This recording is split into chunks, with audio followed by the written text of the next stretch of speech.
Salam saudaraku yang terkasih dalam Yesus Kristus. Kembali kita bertemu untuk mendengarkan firman Tuhan. Dan firman Tuhan yang menjadi khotbah pada minggu hari ini diambil dari Matius 7 ayat 1 sampai dengan ayatnya yang ke-11. Saya baca bagi kita keseluruhan. Demikian firman Tuhan. Jangan kamu menghakimi supaya kamu tidak dihakimi. Karena dengan penghakiman yang kamu pakai untuk menghakimi, kamu akan dihakimi, dan ukuran yang kamu pakai untuk mengukur akan diukurkan kepadamu. Mengapakah engkau melihat selembar di mata saudaramu, sedangkan balok di dalam matamu tidak engkau ketahui? Bagaimanakah engkau dapat berkata kepada saudaramu, biarlah aku mengeluarkan selembar itu dari matamu, padahal ada balok di dalam matamu? Hai orang munafik, keluarkanlah dahulu balok dari matamu, maka engkau akan melihat dengan jelas untuk mengeluarkan selembar itu dari mata saudaramu. Jangan kamu memberikan barang yang kudus kepada anjing, dan jangan kamu melemparkan mutiaramu kepada babi, supaya jangan diinjak-injaknya dengan kakinya, lalu ia berbalik mengoyak kamu. Mintalah, maka akan diberikan kepadamu. Carilah, maka kamu akan mendapat. Ketoklah, maka pintu akan dibukakan bagimu. Karena setiap orang yang meminta menerima, dan setiap orang yang mencari mendapat, dan setiap orang yang mengetok baginya pintu dibukakan. Adakah seorang daripadamu yang memberi batu kepada anaknya jika ia meminta roti, atau memberi ular jika ia meminta ikan? Jadi jika kamu yang jahat tahu memberi pemberian yang baik kepada anak-anakmu, apalagi Bapamu yang di surga, ia akan memberikan yang baik kepada mereka yang meminta kepadanya. Sampai sejauh demikian pembacaan firman Tuhan. Saudaraku yang terkasih dalam Yesus Kristus, yang menjadi topik atau tema bagi kita pada minggu Rogate hari ini, setiap orang yang meminta akan menerima. Ini mendorong kita supaya kita selalu meminta kepada Tuhan yang mempunyai segala sesuatunya, dan kita akan menerima dari Tuhan itu.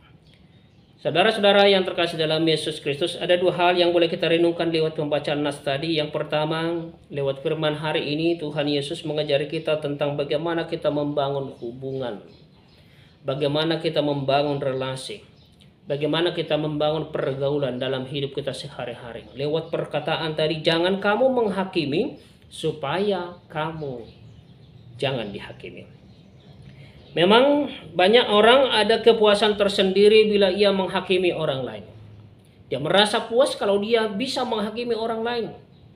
Menghakimi adalah menempatkan diri sebagai hakim atas orang lain, atau menempatkan orang lain sebagai terdakwa. Pasti ini terjadi karena seseorang itu merasa lebih hebat, dia merasa lebih baik dari yang lain. Dan saudara yang terkasih dalam Yesus Kristus, itulah yang dilarang Yesus. Kenapa? Menurut Yesus, kalau kita menghakimi orang lain, sebenarnya kita menghakimi diri kita sendiri. Semakin banyak kita menilai orang lain, sebenarnya itu membuat semakin banyak kekurangan kita yang tersingkap, yang terungkap. Ada ungkapan orang yang mengatakan, bila jari telunjuk kita menunjuk orang lain, sebenarnya keempat jari kita juga menunjuk diri kita sendiri. Kita menunjuk orang lain, tapi ada 4 jari kita menunjuk kepada diri kita sendiri. Itulah yang berbahaya. Karena Allah akan menghakimi kita kelak menurut ukuran yang kita gunakan untuk menghakimi orang lain. Dalam ayat yang kedua, firman Tuhan tadi dikatakan dalam perikop ini, karena dengan penghakiman yang kamu pakai untuk menghakimi, kamu akan dihakimi, dan ukuran yang kamu pakai untuk mengukur akan diukurkan kepadamu, kata firman Tuhan.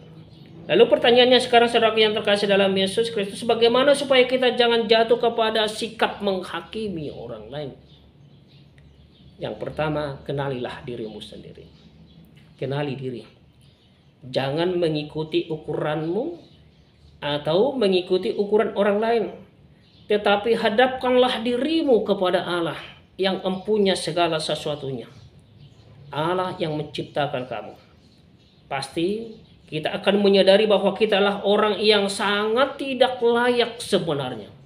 Kita ini tidak layak, dan dengan sadar kita akan berkata, aku cabut dulu, tiang di mataku lalu selumbar di mata orang lain. Sebagaimana dalam ayat 3 sampai ayat yang kelima tadi dikatakan, bagaimana engkau dapat berkata kepada saudara, biarlah aku mengeluarkan selumbar itu dari matamu padahal ada balok di matamu. Hai orang munafik, keluarkanlah dahulu balok dari matamu, maka engkau akan melihat dengan jelas untuk mengeluarkan selumbar itu dari mata saudaramu. Sikap suka menghakimi saudaraku yang terkasih dalam Yesus Kristus sebenarnya timbul dari ketidaksanggupan melihat kesalahan kita sendiri, bahkan melihat dosa-dosa sendiri. Orang menghakimi umumnya untuk membolokkan perhatian orang lain dari kesalahan mereka sendiri. Makin merosot kesusilaan seseorang, maka makin tajam penghakimannya atas orang lain. Artinya, orang yang terlalu mudah menghakimi orang lain, menjadi hakim bagi orang lain adalah orang yang mempunyai borok yang lebih jahat sesungguhnya. Dia itu lebih jahat. Orang yang lebih suka menghakimi. Ingatlah saudaraku yang terkasih dalam Yesus Kristus, pengenalan kita terhadap orang lain juga terhadap diri kita sangat terbatas. Pengenalan kita terhadap diri kita dan juga kepada orang lain sangatlah terbatas dan tidak lengkap.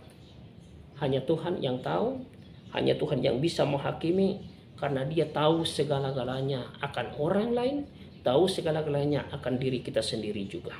Dan ketahuilah tugas kita bukan untuk menghakimi orang lain.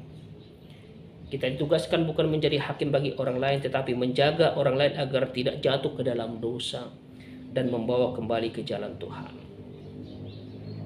Saudara-saudara yang terkasih dalam Yesus Kristus, yang kedua yang boleh kita lihat dalam perikop hari ini, hal yang berkaitan dengan minggu kita hari ini, minggu rogate, minggu berdoa.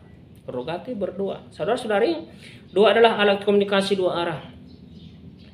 Komunikasi timbal balik antara manusia dengan Tuhannya. Berdoa bukan hanya menyampaikan permintaan kita, tetapi juga berdoa itu mendengarkan suara Allah. Saya mau sampaikan ada beberapa hal lewat perikop ini, saudara yang terkasih dalam Yesus Kristus, lewat minggu rogate hari ini. Yang pertama, doa itu punya kuasa.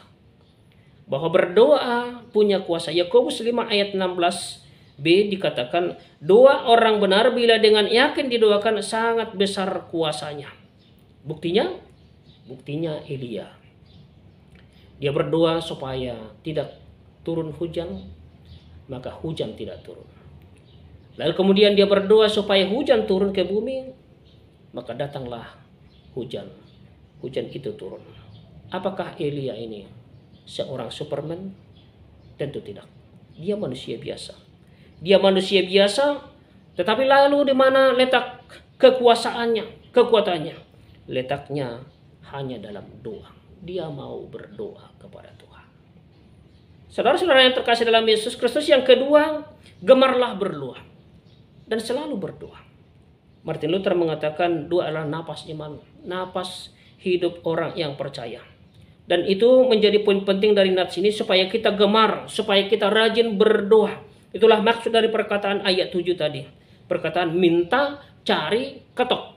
Mintalah, carilah, ketoklah. Ada pekerjaan yang terus-menerus lewat tindakan doa itu. Kita terus-menerus berdoa. 1 Tesalonika 5 ayat 17 dalam firman Tuhan berkata, tetaplah berdoa katanya. Senantiasa terus-menerus, seperti kita bernapas, seperti kita sehat, teruslah bernapas, maka teruslah berdoa. Saudara-saudara yang terkasih dalam Yesus Kristus, yang ketiga, jangan takut berdoa. Jangan ragu berdoa. Jangan bimbang berdoa. Kalau orang tua di dunia ini tahu memberikan yang baik kepada anaknya, kalau anaknya meminta, apalagi Tuhan. Kita meminta kepada Tuhan, maka Tuhan tahu memberikan yang baik, bahkan yang terbaik dalam hidup kita. Tidak ada orang tua yang memberi ular kalau anaknya meminta roti. Itu gambaran bagaimana kasih Allah lebih besar dari kasih orang tua itu. Kalau orang tua kita itu seperti itu, apalagi Tuhan. Kata firman Tuhan. Dia akan sanggup memberikan yang baik dalam kehidupan kita. Asal kita mau meminta dan selalu berdoa kepadanya. Yang keempat, rajinlah berdoa. Supaya rajin berdoa, ingatlah pertama bahwa Tuhan itu sangat dekat.